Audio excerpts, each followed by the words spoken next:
Hiyo haraka ni nini? Okay. Kuna tulikuwa nataka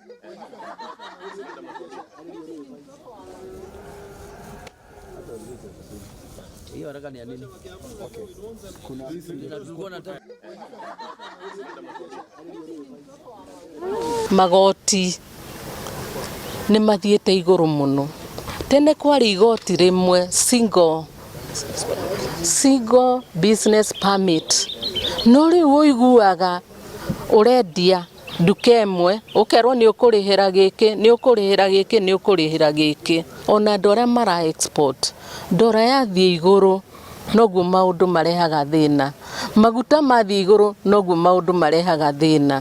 Wathiĩ kũgũra ndora nĩguo ũgĩthiĩ ũgũre indo ciaku ndũrahota. Rĩu mũndũ akeciria ona kabatige. For the county government administration and the Kenya National Chamber of Commerce and the business community at large is that they are conjoined twins. There is no way business can take place if there is no good environment for doing business in that county. And also equally, if the county governments are not talking to the business people, they will not be able to achieve their target for local revenue collection.